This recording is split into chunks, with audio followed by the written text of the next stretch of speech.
día de Dios, mi amado hermano y amigo. Estamos nuevamente con ustedes en esta linda mañana del domingo 28 de junio del 2020 para traerle la bendición del estudio de la palabra de Dios a su vida espiritual. A raíz de los estudios que hemos estado compartiendo, de los eventos del porvenir, todo el plan profético de Dios para la humanidad que nos espera, hemos sido motivados a poder explicar un poquito más acerca de esa salvación tan grande que Dios nos ofrece en su palabra. Queremos en esta oportunidad hablar acerca del Evangelio como un estilo de vida. La gracia de Dios que se ha manifestado para salvación a la humanidad, pues nos ha enseñado cómo debemos vivir aquí en la tierra agradando a Dios. Entonces, las buenas nuevas de salvación se llama el Evangelio de la gracia de Dios. Y es un mensaje esperanzador para el hombre pecador. Y ese Evangelio, pues esas buenas noticias, no es una religión más, ni una moda más que ha surgido en este tiempo. Es un modo de vida, es un estilo de vida. La Biblia dice en 2 Corintios 5:17, de modo que si alguno está en Cristo, nueva criatura es. Las cosas viejas pasaron, y aquí todas son hechas nuevas. La antigua vida, después de creer en Cristo, queda en el pasado, es cosa del pasado. He aquí, de aquí en adelante, todas las cosas son hechas nuevas.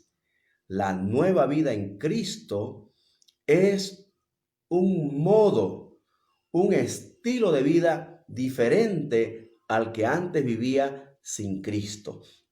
Entonces, en esta mañana yo quiero ampliar un poquito más este concepto de la nueva vida en Cristo, ¿sí? El Evangelio, las buenas nuevas de salvación como un estilo de vida. Como versículo 27 al 30, dice así: solamente que os comportéis como es digno del Evangelio de Cristo, para que sea que vaya a veros o que esté ausente, oiga de vosotros que estáis firmes en un mismo espíritu, combatiendo unánimes por la fe del Evangelio, y en nada intimidados por los que se oponen, que para ellos ciertamente es indicio de perdición, mas para vosotros de salvación. Y esto de Dios, porque a vosotros os es concedido a causa de Cristo, no solo que creáis en Él, sino también que padezcáis por Él, teniendo el mismo conflicto que habéis visto en mí, y ahora oís que hay en mí. Estas son las recomendaciones de Pablo al terminar su testimonio de vida cristiana en el capítulo 1. Y como él está preso en la cárcel, él recomienda a sus hermanos en Cristo que están en Filipo, a lo menos cuatro características que identifican a un verdadero hijo de Dios, que vive lo que predica, que vive lo que cree, que vive el Evangelio, ¿sí? Entonces vamos a mirar aquí algunas características que identifican a un hijo de Dios que ha creído en Jesucristo. En primer lugar, cuando Pablo dice en el versículo 27, solamente que os comportéis como es digno del Evangelio de Cristo, está hablando de vivir el Evangelio con dignidad, vivir la vida cristiana con dignidad, vivir la salvación como es digno del Evangelio, vivir dignamente.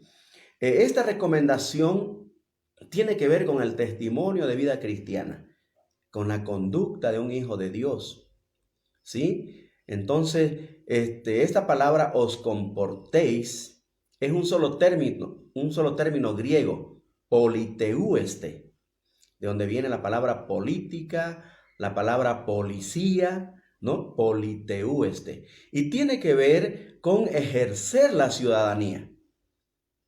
Ejercer la ciudadanía.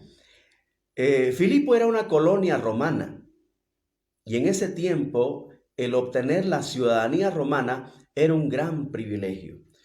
Todos soñaban con ser ciudadano romano y adquirir la ciudadanía costaba mucho dinero, No era fácil ser un ciudadano romano o adquirir la ciudadanía romana. Pero Filipo era una colonia romana, así que los filipenses eran romanos. Roma tenía un estilo de vida, tenía su propio idioma, ¿no es cierto? Tenía su propia cultura, ¿sí? Entonces, ejercer la ciudadanía romana era comportarse como un romano, ¿sí? Entonces, Pablo utilizó este término de manera muy significativa para hablar al cristiano de su ciudadanía celestial. Filipenses 3:20 dice, mas nuestra ciudadanía está en los cielos, de donde esperamos a nuestro Redentor. Entonces, nuestra ciudadanía es celestial.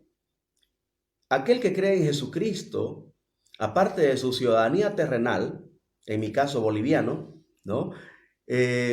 También adquiere la ciudadanía celestial. Soy ciudadano del cielo, porque mi hogar celestial está en el cielo, en la presencia de Dios, en la gloria eterna con nuestro gran Dios y Salvador Jesucristo. Entonces, cuando Pablo les dice, solamente que os comportéis como es digno del Evangelio, le está escribiendo a ciudadanos romanos que sabían que era ejercer una ciudadanía. Y el creyente en Jesucristo debe ejercer la ciudadanía celestial aquí en la tierra. La tierra no es nuestra ciudadanía eterna, permanente. Somos pasajeros, somos transitorios aquí en la tierra. Aquí debemos ejercer la ciudadanía celestial. Debemos implantar y contagiar la cultura celestial, el idioma celestial. Debemos hablar el idioma del cielo en nuestra conducta, ¿no? Debemos vestir decorosamente como ciudadanos celestiales. Debemos vivir dignamente, como es digno de un hijo de Dios. Si yo soy llamado un hijo de Dios por la fe en Jesucristo, como me dice San Juan 1:12, entonces debo ser un digno representante de Dios como su hijo aquí en la tierra, que estoy de paso. Entonces, esto es una gran responsabilidad que con el privilegio de ser un hijo de Dios, por supuesto que se me demanda que yo también actúe consecuentemente como un hijo de Dios. Y esto me habla de mi conducta, habla de mi testimonio, habla de que en todo lo que yo diga, piense o haga, ¿no? Glorifique a Dios mi Padre Celestial. Y los demás puedan ver que realmente soy diferente, que realmente soy un ciudadano extraterrestre aquí en la tierra. Soy un ciudadano del cielo. ¿Sí? Y la primera característica que identifica a un hijo de Dios que vive el Evangelio es que vive dignamente.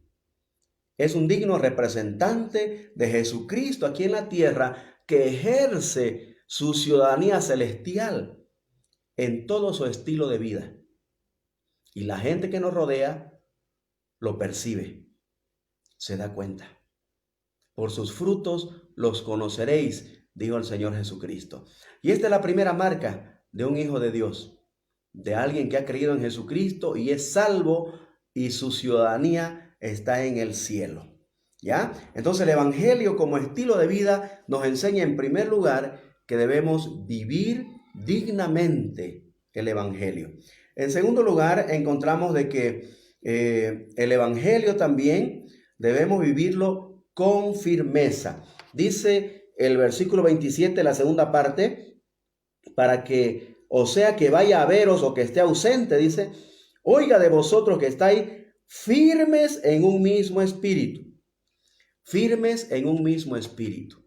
Pablo quiere escuchar que los filipenses estén firmes en un mismo espíritu. Esto nos habla de las convicciones cristianas.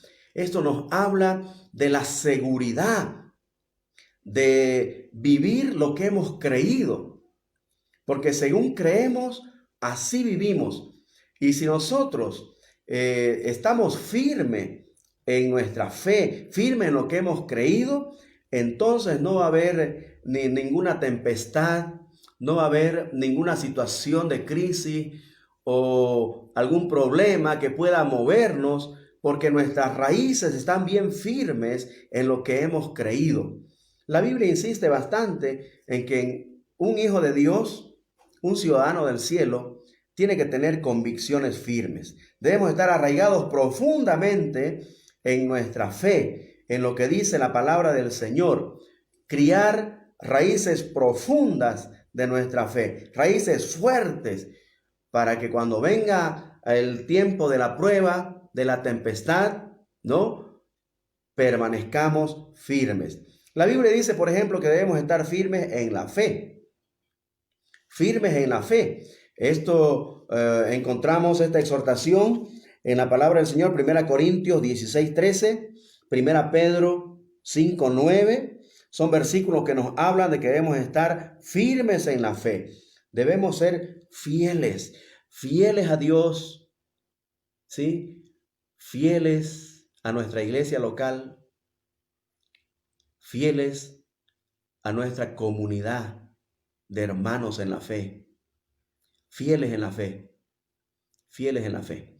En segundo lugar, también encontramos de que debemos estar firmes en la palabra del Señor, ¿sí? Efesios capítulo 4, el versículo 13 y 14 nos dice de que nuestra firmeza en la palabra del Señor debe darnos madurez, a tal punto que no seamos ya niños, dice, llevados por doquiera de todo tipo de doctrina, sino que tengamos convicción de lo que creemos. Y eso se lo adquiere con el estudio de la palabra de Dios, con el conocimiento de la doctrina, de la sana doctrina bíblica, ¿no? Sabiendo quién es Dios, ¿no es cierto? Y el plan que Él tiene para mi vida. Después la Biblia también insiste en que debemos estar firmes en las pruebas. Santiago capítulo 1, verso 12, dice que cuando viene la prueba, debemos estar firmes. Firmes. Dios tiene premios, Dios tiene sus galardones para quienes soportan con firmeza las pruebas en esta vida. También debemos estar firmes en las tentaciones, dice la Biblia. Efesios capítulo 6, versículo 13, nos dice el apóstol que cuando venga el día malo y seamos tentados, pase la tentación y quedemos firmes, sin ceder ni un milímetro a nuestras convicciones cristianas. Y también la Biblia insiste en que debemos estar firmes en el Señor. En Efesios, en Primera de Tesalonicenses capítulo 3, verso 8, Filipenses capítulo 4, el versículo 1, dice: así que, hermanos míos amados y deseados gozo y corona mía, estad firmes en el Señor, amados. Estad firmes en el Señor.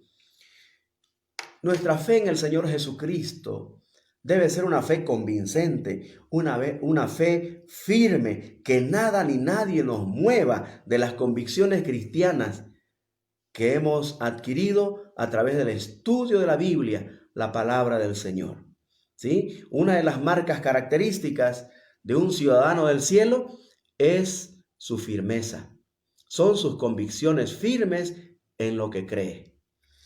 También encontramos que otra de las marcas de un cristiano que vive el evangelio es el valor. Y el evangelio se lo vive con valor. Pero antes, en el mismo versículo 27, dice al final: combatiendo unánimes por la fe del evangelio. Combatiendo unánimes. Es otra marca de un cristiano que vive el evangelio. Vivir con unanimidad, ¿sí? Tener realmente esa cooperación de equipo en la familia de la fe, ¿sí? Vivir con unanimidad. Entonces, combatiendo unánimes, dice. Es decir, aquí nos exhorta a tener un mismo sentir, ¿sí? A mantener la unidad en la diversidad, porque en una comunidad de cristianos, de hijos de Dios, tenemos diferentes temperamentos, diferente personalidad, diferente carácter, diferentes sugerencias pueden haber. Sin embargo, dentro de la diversidad debe haber unidad. Debemos tener un solo propósito: de honrar a Dios, adorarle y hacer lo posible de cooperar juntos para que el nombre del Señor sea engrandecido y exaltado. Esta palabra combatiendo, sunatluntes en el griego, hace referencia a un equipo que trabaja, que lucha, todos cooperando con un mismo fin. Y esto me hace pensar en un equipo de fútbol, cuando 11 personas tienen el mismo objetivo y combaten unánimes, ¿no? Unidos todos de acuerdo con un mismo propósito contra la adversidad del equipo contrario a fin de cumplir el objetivo, que es llevar ese balón y meterlo al arco contrario y gritar gol, festejando. De eso se trata el combatir unánimes, en trabajar en equipo y en hacer lo posible de cooperar para que la obra de Dios, para que el reino de Dios salga adelante, se expanda y ganemos muchas almas para el reino de Dios. Entonces, combatiendo unánimes por la fe del evangelio, dice, ¿no? Qué importante es tener nuestra parte, poner de nuestro granito de arena, ¿no? Para engrandecer el reino de Dios. Realmente los dones y talentos que Dios nos ha dado, Él quiere que los empleemos en algún ministerio para engrandecer su reino y combatir unánimes por la fe del evangelio, sacar adelante la fe del evangelio. Otra de las marcas que tiene un cristiano, un hijo de Dios que vive el evangelio, es que vive el evangelio con valor. Vive con valor. El versículo 28, 29 y 30 dice, y en nada intimidados por los que se oponen. Así empieza el versículo 28. En nada intimidados por los que se oponen. Apocalipsis también dice que los cobardes no heredarán el reino de Dios. Porque el optar por Jesucristo, el creer en Cristo en este tiempo donde reinan filosofías contrarias a los principios bíblicos, donde reinan ideologías contrarias a Dios, que son una moda ahora. Hay muchas ideologías y filosofías que son una moda y todos quieren seguir ese camino, esa moda, ese estilo de vida, lejos de Dios. Es difícil tener el valor de decir yo soy de Cristo y voy a seguir el camino de Cristo. Pero se necesita valor. En nada intimidados, dice. El reino de los cielos no es para los cobardes, es para quienes se opongan a la corriente contraria a Dios y sus valores y principios cristianos. Y vaya que se necesita valor para decir yo soy cristiano en este tiempo, ¿no? Vivir y mantenerse puro en medio de un mundo impuro, ¿no? Realmente es un gran desafío que solamente es para los valientes. En medio de la crisis, en medio de la persecución, los problemas, ¿no? Que son parte de la vida cristiana, así el Señor lo dijo, ¿no? Dijo, en el mundo tendréis aflicción, dijo el Señor. Pero confiad, yo he vencido al mundo. La victoria de Jesucristo nos da el valor para seguir adelante y obtener victoria en nuestras luchas. Jesucristo dijo que es un privilegio sufrir por su causa.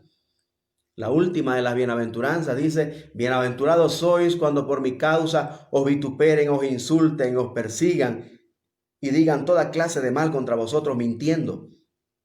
Alegraos y gozaos porque vuestro galardón es grande en los cielos. Porque así persiguieron y maltrataron a los profetas que fueron antes de vosotros. Ahí está, Mateo 5, versículo 11 al 13, ¿no? Así que es un privilegio sufrir por la causa del evangelio en este tiempo. Y a través de todas las edades, a través de todo el tiempo, ¿no? Sufrir por Cristo es un privilegio. Aquí dice, porque a vosotros os es concedido, versículo 29, a causa de Cristo, no solo que creáis en Él, porque eso es fácil, pues no, yo creo en Cristo. Estamos viviendo en un tiempo donde convertirse al evangelio, es decir, yo soy evangélico cristiano, ¿no? Es una moda ahorita, ¿no? Pero vivirlo es otra cosa. Dios no solamente nos ha concedido creer en Cristo, sino también nos ha concedido como privilegio sufrir por su causa. Y para eso se necesita valor. Y el valor es una de las cualidades, es una de las características, es una de las marcas de un verdadero cristiano. Tómalo en cuenta. La cruz de Cristo tiene que ver con hacer la voluntad de Dios cuando se cruza mi voluntad contra la de Él. ¿No es cierto? Eso es cruz. La voluntad de Dios y mi voluntad, cuando se cruzan, yo hago la voluntad de Dios y no la mía. Y para eso se necesita valor. Para decirle no a mi yo y a mis intereses personales egocéntricos y sí a los intereses y la causa del Evangelio. Esa es una marca de un verdadero cristiano. Entonces, vivir el Evangelio con valor. Esto tiene que ver con un compromiso en medio de los obstáculos, porque ese compromiso es con el Señor, no es con los líderes de la iglesia, ¿sí? No es con los hombres, es un compromiso con el Señor. Y realmente necesito valor para cumplir con esos compromisos. Estas son las marcas de un verdadero cristiano. Un verdadero cristiano que vive el Evangelio, pues vive el Evangelio con dignidad, ejerciendo su ciudadanía celestial, siendo firmes en sus convicciones cristianas, creciendo cada día. ¿Sí? También otra de las cualidades y características que marcan a un cristiano es su unanimidad, su cooperación y colaboración trabajando como equipo por la comunidad, por la causa del Evangelio, unánimes por la causa del Evangelio y con valor al enfrentar la oposición, la crisis y los obstáculos que encontramos en el camino de la vida cristiana. Porque el camino angosto es así, tiene sus obstáculos, que hay que vencerlo perseverando, confiando en el Señor. Si tú aún no has recibido a Cristo como Salvador y quisieras experimentar este nuevo estilo de vida, la nueva vida en Cristo, recibe a Cristo como tu Señor y Salvador y nace de nuevo y experimenta esta nueva vida. Y tú, querido hermano, que ya tomaste esta decisión, te animo a que estas marcas características de un ciudadano del cielo te identifiquen, viviendo el Evangelio con dignidad, con firmeza, con unanimidad y con valor. Que el Señor te bendiga y hasta el próximo domingo si Dios lo permite.